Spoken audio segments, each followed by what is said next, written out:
Stronger than this. మేము ఇంతకంటే మళ్ళీ ప్రారంభిస్తాం, మళ్ళీ దీన్ని అత్యంత అద్భుతమైనటువంటి స్ట్రాంగ్ శక్తివంతమైనటువంటి దానిగా నిర్మించుకుంటాం. సో మీరు మాత్రం నైతికంగా ఓడిపోయినట్టే. మీరు దొంగ దెబ్బ తీయడం ఎట్టి పరిస్థితుల్లో ఓడిపోయిన కిందికే సబబు అవుతోంది, జరుగుతోంది అనేది అటు సయ్యద్ అబ్బాసి చెప్తున్నమాట. ఒకసారి మళ్ళీ ఆ విజువల్ చూద్దాం. కంటిన్యూస్ 2 మిసైల్ వేయడంతోనే ఈ ప్రమాదంలో మరణాలు సంభవించాలి అంటే కేవలం ఇన్ఫ్రాస్ట్రక్చర్ మాత్రమే దెబ్బతినిపోయేది.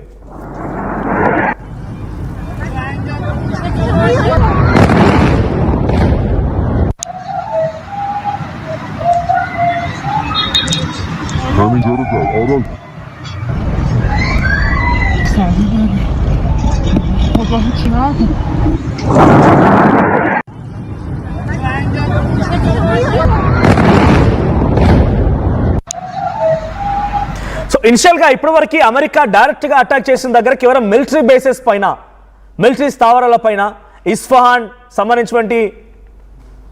ఇస్ఫహాన్ ప్రాంతానికి సంబంధించినటువంటి ఒక స్థావరాల పైన, ఇస్ఫహాన్లో ఉన్నటువంటి న్యూక్లియర్ స్థావరాల పైన, నతాన్స్లో ఉన్నటువంటి న్యూక్లియర్ స్థావరాల పైన ఇటువంటి మాదిరిగా అటాక్ చేసిన అమెరికా ఇప్పుడు ఇన్ఫ్రాస్ట్రక్చర్ని కొలాప్స్ చేయడం మొదలు పెడుతోంది. డొనాల్డ్ ట్రంప్ ట్వీట్ కూడా చూపిస్తాను, పీసర్ ప్లే చేయండి. డొనాల్డ్ ట్రంప్ ఏం చెప్తున్నారు? మీ దేశం దగ్గర ఇంకా మా దేశం గొప్పదని చెప్పుకోవడానికి ఏమీ లేవు.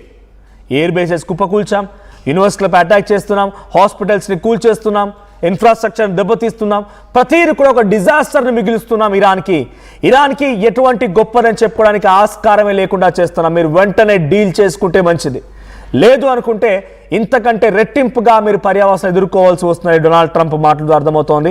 సో ప్రజెంట్ మీరు విజువల్లో చూస్తున్నారు, డబుల్ స్ట్రైక్, వరుస దాడుల మూలంగానే ఈ మరణాలు సంభవించాయి. అది కంటిన్యూస్ అటాక్. సో ఫస్ట్ మిసైల్లో కేవలం ఇన్ఫ్రాస్ట్రక్చర్ మాత్రమే దెబ్బతినింది, కానీ సెకండ్ అటాక్లో చాలా భయంకరంగా మరొక మిసైల్ దాడి చేయడంతో మరణాలు కూడా సంభవించాయి. అక్కడ డిజాస్టర్ ఏంటనంటే ఈ స్థాయిలో ఒకే సంఘటనలో ఎక్కువ మంది మరణాలు సంభవించడం కానీ, లేదంటే వాళ్ళు గాయాలపడడం అతిపెద్ద ప్రమాదంగా అభివర్ణిస్తున్నారు. సో ఇప్పుడు ఆర్మీ సిబ్బంది మొత్తం కూడా ఈ సంఘటనతో మళ్ళీ అలర్ట్ అయింది. ఏ క్షణమైనా అమెరికా మళ్ళీ మన పైన భయంకరమైన దాడికి పాల్పడే అవకాశం ఉంది. యూనివర్సిటీస్ పై గతంలో జరిగింది. తెహరాన్లో ఉన్నటువంటి Iranian science and technology university పైన అటాక్ జరిగింది.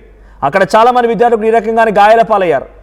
అటు ఇస్ఫహాన్ యూనివర్సిటీపై అటాక్ జరిగింది, ఇస్ఫహాన్ న్యూక్లియర్ స్థావరాలపై అటాక్ జరిగింది, టెహరాన్ నగరం పైన భయంకరంగా అటాక్ జరిగింది. వరుస అటాక్లతో టెహరాన్, ఇరాన్ మొత్తాన్ని కూడా వణికిస్తోంది America. So present America many more to follow, ఇంకా జరుగుతాయి. మెనీ మోర్ టు ఫాలో అంటే ఇంకా భయంకరంగా జరుగుతాయి. మీరు ఇప్పుడే డీల్ కుదుర్చుకుంటే బెటర్, లేదనంటే చాలా తీవ్రమైన పర్యావసనం ఎదుర్కోక తప్పదు అని చెప్తున్నారు. ఇప్పటివరకు ఇరాన్లో కేవలం ఆర్మీ పర్సనల్స్ మాత్రమే 2500 మంది పైచిలకు మరణించారు. కొన్ని లక్షల కోట్ల రూపాయల నష్టం వాటిల్లింది. అయినా మేము ఇంకా తిరిగి మళ్ళీ నిర్మిస్తాము, పునఃప్రారంభిస్తామనే రకంగా ఇరాన్ మాట్లాడుతుంది. మరి ఇరాన్ ధైర్యం ఏంటో అర్థం కావట్లేదు.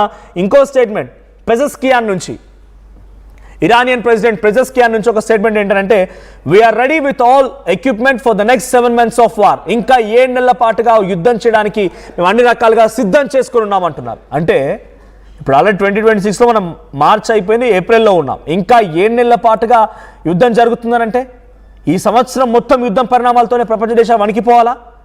అటు అమెరికా కూడా మెనీ మోర్ టు ఫాలో ఉంటుంది. అంటే America is expecting, if America is expecting a rule over Iran, America తన ఆధిపత్యాన్ని ఇరాన్పై చూపించాలనుకుంటే ఇంత మూల్యం వెచ్చించాలా? ప్రపంచ దేశాలు ఇంత తీవ్రంగా నష్టపోవాలా? ఇంతటి స్థాయిలో ఇన్ఫ్లేషన్ రావాలా ప్రపంచ దేశాల్లో? కేవలం నీ ఆధిపత్య పోరు కోసం మాత్రమే. లేదు, న్యూక్లియర్ స్థావరాలపై ఆల్రెడీ మేము ఢీ కొట్టామని చెప్తూనే న్యూక్లియర్ స్థావరాలపై ఢీ కొట్టిన నువ్వు ఎందుకు మరి ఇరాన్పై కంటిన్యూస్ అటాక్ చేయాల్సి వస్తుంది? ఇరాన్పై అటాక్కి మీ టార్గెట్ ఏంటి?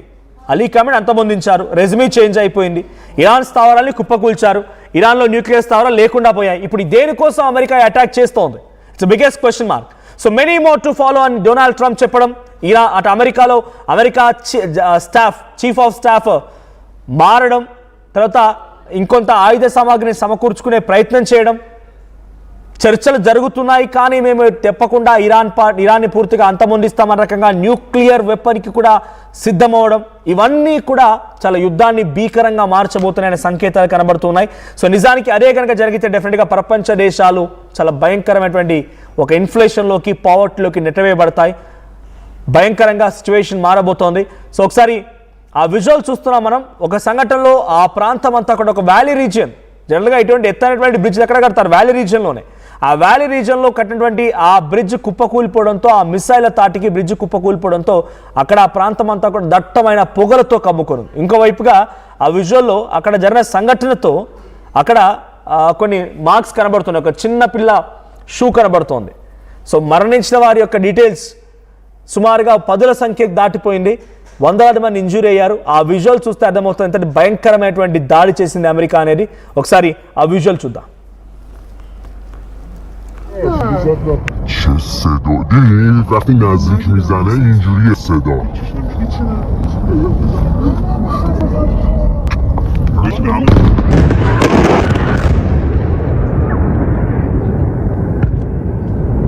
همینجا رو زد آرال خدا هیچی نگو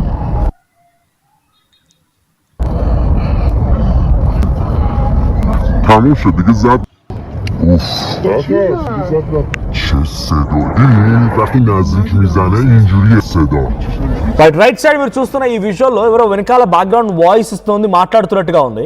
సో ఆ సమయంలో ఎగ్జాక్ట్గా వాళ్ళు వీడియో రికార్డ్ చేశారు. మేబీ ఆ హిల్ ఏరియాకి, వ్యాలీకి టూరిజం కోసం వెళ్ళారా, లేదు ఇంకేదైనా ట్రెక్కింగ్ కోసం వెళ్ళారో తెలియదు. కానీ అక్కడ మీరు చూడొచ్చు చాలా వరకు వాళ్ళ బ్యాగ్స్ అండ్ ఇతర మెటీరియల్స్ కూడా కనబడుతున్నాయి ఆ వీడియోలో.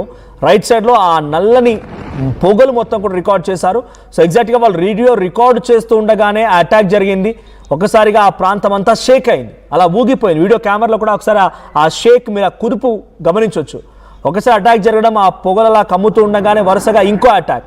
సో రెండు కంటిన్యూస్ అటాక్స్ ద్వారా రెండు అటాక్స్ ద్వారా ఈ స్థాయిలో ఈ ప్రమాదం జరిగింది అనేది ఇరాన్ చెప్తోంది. But whatever you do, will never go back, we will never sit alone, we will never sit silent, we will definitely built back stronger and we will definitely retaliate అనేది Iran చెప్తున్నమాట. మరి Iran మాటల్ని America ఇంకా సీరియస్గా తీసుకొని ఇంకా అటాక్స్ని, అగ్రెషన్ని పెంచే అవకాశం ఉంది. అమెరికా ఆర్మీ చీఫ్ ఆఫ్ స్టాఫ్ని మార్చడం, వెపన్స్ని సిద్ధం చేసుకోవడం, డైరెక్ట్గా యుద్ధ రంగంలోకి ఆ భూభాగంపై అడుగు పెడతామని వార్నింగ్ ఇవ్వడం, న్యూక్లియర్స్ని సైతం ఉపయోగించే దిశగా అమెరికా అడుగులు వేస్తున్న రకంగా ఇంటర్నేషనల్ లెవెల్లో చర్చ జరగడం, ఇవన్నీ కూడా యుద్ధాన్ని మరింత భయంకరంగా, భీకరంగా మార్చబోతున్నాయి. మరి ఎటువంటి పరిణామాలు చోటు చేసుకుంటే డొనాల్డ్ ట్రంప్ ఎటువంటి ఒక పిచ్చి ఆలోచనతో ఇంకా ప్రపంచ దేశాలని ప్రమాదం నెట్టివేస్తారో చూడాలి. మరి